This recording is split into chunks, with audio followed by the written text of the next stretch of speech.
चलिए दुनिया भर की 5 बड़ी खबरों पर फटाफट अंदाज में नजर डाल लेते हैं। गाजा से वापसी के लिए इजराइल तैयार, हमास पर टिका है फैसला। ट्रंप ने बताया कब रुकेगा युद्ध। सीरिया में 5 अक्टूबर को संसदीय चुनाव होने हैं, लेकिन जनता को खबर तक नहीं है। ईरान के चाबहार के पास अमेरिका का बंदरगाह बनना है। पाकिस्तान ने डोनाल्ड ट्रंप को चौंकाने वाला प्रपोजल दिया है। चाइना, भारत, क्यों दोनों पर असर पड़ेगा इसका, और क्या असर पड़ेगा? हमास की सहमति के बाद अमेरिका के राष्ट्रपति डोनाल्ड ट्रंप ने इजराइल को गाजा में तुरंत बमबारी रोकने के लिए कहा है। हमास की सहमति के बाद तुरंत अमेरिका के राष्ट्रपति ट्रंप ने इजराइल को गाजा पर बमबारी रोकने के लिए कहा है। यह बड़ी खबर। जापान में महसूस किए गए भूकंप के तेज झटके, रिक्टर स्केल पर 6.0 रही तीव्रता। पाकिस्तान ने जो पेशकश की उसके मुताबिक अमेरिका पासनी बंदरगाह पर एक टर्मिनल का निर्माण कर रहा है और उसे ऑपरेट करेगा ताकि पाकिस्तान के महत्वपूर्ण खनिज तक उसकी आवाजाही आसानी से हो सके। ये हम विस्तार से खबरों की बात कर रहे हैं। ये पूरा क्षेत्र अशांत बलूचिस्तान प्रांत और अफगानिस्तान और ईरान की सीमा से लगा हुआ है, जहां चीन का ग्वादर पोर्ट भी है। डोनाल्ड ट्रंप को खुश करने के लिए पाकिस्तान ने अमेरिका को चौंकाने वाला प्रपोजल दिया है। ये प्रपोजल अब अरब सी में, अरब सागर में पोर्ट बनाने को लेकर किया गया है। रिपोर्ट्स में यह भी दावा किया जा रहा है कि पाकिस्तान ने अमेरिका के राष्ट्रपति डोनाल्ड ट्रंप के सामने अरब सागर में एक बंदरगाह, एक पोर्ट के निर्माण का प्रस्ताव रखा है। पाकिस्तान ऐसा अमेरिका के साथ अपने रिश्ते को सुधारने के लिए या कम से कम डोनाल्ड ट्रंप को अपने पाले में बनाए रखने के लिए कर रहा है। यह नागरिक बंदरगाह बलूचिस्तान के ग्वादर जिले के पासनी कस्बे में स्थित होगा। इस क्षेत्र में पहले से ही ग्वादर बंदरगाह है, ग्वादर पोर्ट है, जिसे चाइना ने बनाया हुआ है और चीन ही ऑपरेट करता है। सबसे खास बात यह है कि पासनी पोर्ट ईरान के चाबहार पोर्ट के काफी करीब होगा, जिसे भारत ने बनाया है और भारत की स्ट्रेटजी के लिहाज से काफी इंपॉर्टेंट भी है। फाइनेंशियल टाइम्स की रिपोर्ट्स के मुताबिक पाकिस्तानी सेना प्रमुख फील्ड मार्शल असीम मुनीर के सलाहकारों ने, उनके एडवाइजर्स ने शीर्ष अमेरिकी अधिकारियों से संपर्क करके 1.2 अरब डॉलर तक के प्रस्ताव की पेशकश की है। पासनी में अमेरिका क्या बंदरगाह बनाने वाला है? पाकिस्तान ने जो पेशकश की है उसके मुताबिक अमेरिका पासनी बंदरगाह पर, पासनी पोर्ट पर एक टर्मिनल का भी कंस्ट्रक्शन करके उसे ऑपरेट करेगा, ताकि पाकिस्तान के जो इंपॉर्टेंट एलिमेंट्स हैं, इंपॉर्टेंट खनिज हैं और उसकी आवाजाही, रेयर अर्थ एलिमेंट्स हैं, आसानी से हो सके, उनको हासिल कर सके। वो ये पूरा क्षेत्र जो है वो बहुत ही अशांत है, वहां पर पीस नहीं है। बलूचिस्तान प्रांत और अफगानिस्तान और ईरान का बॉर्डर से लगा हुआ है ये इलाका। ये स्थान, ये जगह जो है ईरान के चाबहार पोर्ट से महज 300 किलोमीटर के डिस्टेंस पर है, जिसे भारत ईरान के साथ मिलकर डेवलप कर रहा है। रिपोर्ट्स में कहा गया है कि पाकिस्तान चाहता है कि अमेरिका इस प्रोजेक्ट के साथ साथ एक रेल नेटवर्क को भी फंड करे, जो पासनी को पाकिस्तान के पश्चिमी यानी वेस्टर्न प्रांतों में जो स्थित खनिज क्षेत्र है उन्हें उनसे जोड़े। हालांकि रिपोर्ट में इस नए बंदरगाह के सैन्य संचालन या फिर मिलिट्री सैन्य अड्डे, मिलिट्री बेसिस का कोई जिक्र नहीं किया गया है। अमेरिकी धमकी के बाद राजी हुआ हमास। ट्रंप ने इजराइल को तुरंत दिए ये आदेश। हमास की सहमति के बाद अमेरिका के राष्ट्रपति डोनाल्ड ट्रंप ने इजराइल को गाजा में तुरंत बमबारी रोकने के लिए कहा है। फिलिस्तीनी मिलिशिया संगठन हमास अमेरिका के गाजा शांति प्रस्ताव पर राजी हो गया है। उसने शांति प्रस्ताव के प्रभावी होने के 72 घंटे के अंदर अंदर जीवित या फिर मृत 48 इजरायली बंधकों को रिहा करने और गाजा प्रशासन स्वतंत्र तकनीकी एक्सपर्ट्स की फिलिस्तीनी संस्था को सौंपने का ऐलान किया है। हमास की सहमति के बाद अमेरिका के राष्ट्रपति डोनाल्ड ट्रंप ने इजराइल को गाजा में तुरंत बमबारी रोकने के लिए कह दिया है। डोनाल्ड ट्रंप की तरफ से हमास के लिए शांति प्रस्ताव स्वीकार करने को लेकर डेडलाइन दिए जाने के कुछ समय बाद ही हमास ने प्रस्ताव पर रजाबंदी का ऐलान कर दिया।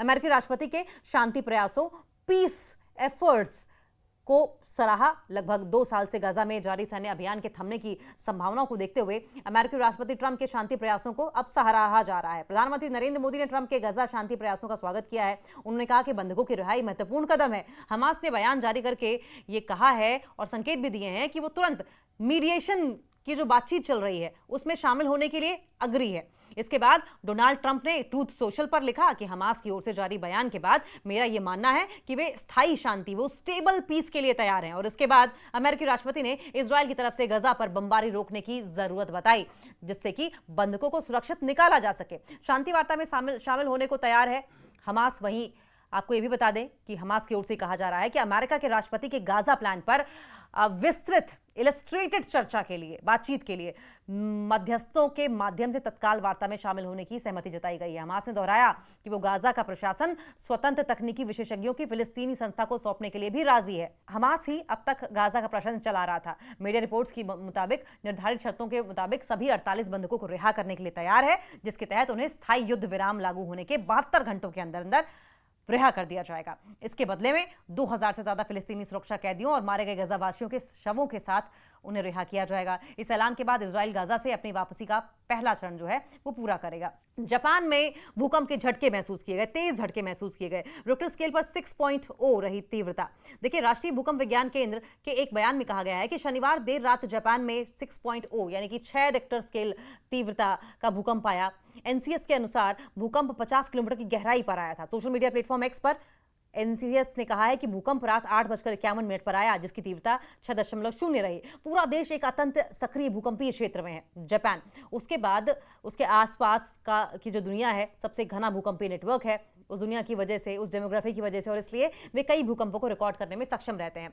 जापान एक ज्वालामुखी क्षेत्र में स्थित है, जिससे कि पूरे द्वीपों में बार बार कम तीव्रता के झटके और कभी कभी ज्वालामुखी गतिविधि महसूस की जाती रही है। आए दिन ऐसा होता है। जापान में आए प्रमुख भूकंप, हाल के प्रमुख भूकंपों में 2024 का नेटो भूकंप, 2011 का तोहोकू भूकंप और सुनामी, 2004 का चुएत्से भूकंप, 1995 का महान हानशिन भूकंप शामिल है। जापान में भूकंपों को परिणाम की बजाय भूकंपीय तीव्रता से मापने के लिए आमतौर पर शिंदो पैमाने का उपयोग किया जाता है। यह अमेरिका में प्रयुक्त संशोधित मकार्ली प्रवृत्ति तीव्रता पैमाने, चीन में प्रयुक्त लिएडू पैमाने का यूरोपीय माइक्रोसिस्मिक पैमाने के समान है, जिसका मतलब यह है कि पैमाना किसी दिए गए स्थान पर भूकंप की तीव्रता को मापता है, न कि रिक्टर पैमाने की तरह भूकंप के केंद्र पर उत्पन्न ऊर्जा स्रोत को मापता है। भूकंप की तीव्रता के 12 स्तर अन्य भूकंपीय तीव्रता पैमाने की विपरीत है, जिनमें तीव्रता के 12 स्तर होते हैं। जापान मौसम विज्ञान द्वारा प्रयुक्त शिंडो यानी भूकंपीय तीव्रता शाब्दिक रूप से कंपन की डिग्री 10 स्तरों वाली एक इकाई है, जिससे जो शिंदो 0 एक बहुत हल्का कंपन से लेकर शिंदो 7 एक गंभीर भूकंपीय वहां पर आमतौर पर देखी जाती है, और इसी को लेकर इस प्रणाली का वहां पर इस्तेमाल किया जाता है। और ऐसे में हम आपको ये भी बताते चलें कि 5 और उससे अधिक तीव्रता वाले भूकंप फर्नीचर, दीवार की टाइलों, लकड़ों के घरों, कंक्रीट और इमारतों, सड़कों, गैस और पानी के पाइपों को बहुत भारी नुकसान पहुंचाते हैं। ट्रंप ने बताया कि युद्ध कब रुकेगा। डोनाल्ड ट्रंप की गाजा शांति योजना पर युद्ध विराम अब हमास के फैसले पर टिका हुआ है। वहीं दूसरी तरफ इजरायली वापसी रेखा पर सहमत हो गए हैं, और इसी बीच अब ट्रंप ने हमास से यह प्रस्ताव तुरंत स्वीकार करने के लिए कहा है कि ट्रंप ने हमास को रविवार शाम 6 बजे तक का समय दिया है। ट्रंप ने चेतावनी दी कि किसी भी देरी को बर्दाश्त नहीं किया जाएगा। अमेरिका के राष्ट्रपति डोनाल्ड ट्रंप की गाजा डील को लेकर अब युद्ध खत्म होगा या नहीं होगा, इसका फैसला हमास पर टिका हुआ है। अमेरिकी राष्ट्रपति डोनाल्ड ट्रंप ने शनिवार को इस बात की जानकारी दी।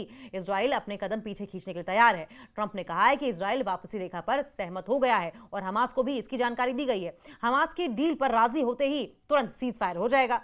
अमेरिकी राष्ट्रपति डोनाल्ड ट्रंप ने शनिवार को कहा कि इजराइल ने गाजा के लिए एक प्रारंभिक वापसी रेखा यानी कि इनिशियल विड्रॉल लाइन पर सहमति जताई है, जिसकी जानकारी हमास को दी गई। उन्होंने कहा कि जैसे ही हमास इसकी पुष्टि कर देगा, युद्ध विराम तुरंत प्रभावी हो जाएगा और कैदियों की अदला बदली शुरू हो जाएगी। सीरिया में 5 अक्टूबर यानी कि आज संसदीय चुनाव होने हैं, लेकिन जनता को खबर तक नहीं है। सीरिया में पहली बार बशर अल असद के पतन के बाद संसदीय चुनाव हो रहे हैं। 210 सीटों वाली संसद में 2/3 सीटों का चुनाव इलेक्टोरल कॉलेज द्वारा होगा, जबकि बाकी सीटें नियुक्त की जाएंगी। जनता की बाकी सीटें नियुक्त की जाएंगी मतलब बाकी सीटों पे अपॉइंटमेंट होगा। जनता की सीमित भागीदारी को लेकर चुनाव की ट्रांसपेरेंसी पर अब सवाल उठाए जा रहे हैं। 2024 दिसंबर में विद्रोहियों के तेज हमले में असद का शासन गिरा था, जिससे देश में 5 दशक पुरानी असद परिवार की तानाशाही का अंत हो गया। अभी एंट्रिम गवर्नमेंट की कमान अहमद अल शरा के हाथ में है। यह चुनाव सीरिया में लोकतांत्रिक बदलाव की दिशा में एक इंपॉर्टेंट स्टेप माना जा रहा है। हालांकि ये प्रत्यक्ष मतदान नहीं है, ये ट्रांसपेरेंट या डायरेक्ट मतदान नहीं है, डायरेक्ट वोटिंग नहीं है, बल्कि इनडायरेक्ट तरीके से चुनाव होगा, जिसमें जनता सीधे तौर पर वोट नहीं डालेगी। लेकिन फिर भी कई सीरियाई नागरिकों को यह मालूम ही नहीं है कि उनके देश में इस तरह का चुनाव भी हो रहा है। अब ये भी समझिए कैसे होता है सीरिया में चुनाव। पिछले 50 सालों से असद परिवार के शासन में सीरिया में चुनाव तो नियमित रूप से हो रहे हैं, रेगुलर तरीके से हो रहे हैं, लेकिन जनता के लिए वे सिर्फ दिखावे भर थे। असद के नेतृत्व वाली बाथ पार्टी संसद पर हमेशा हावी रही और परिणाम पहले से तय माने जाते थे। असल कंपटीशन जो है, असल प्रतिस्पर्धा चुनाव से पहले पार्टी के अंदर होती थी। जब सदस्य अपने नाम लिस्ट में ऊपर लाने की कोशिश करते थे, जनता को खबर ही नहीं कि कल वोटिंग है। दिलचस्प बात यह है कि राजधानी दमिश्क की सड़कों पर चुनाव का कोई माहौल नहीं है। शनिवार तक शहर की मुख्य सड़कों और चौकों पर न तो उम्मीदवारों के पोस्टर लगे थे, न ही कोई जनसभा या प्रचार रैली हुई। कई नागरिकों को तो यह तक नहीं मालूम था कि अगले ही दिन देश में चुनाव होने वाले हैं, क्योंकि उन्हें खबर ही नहीं है कि कल वोट पड़ेंगे।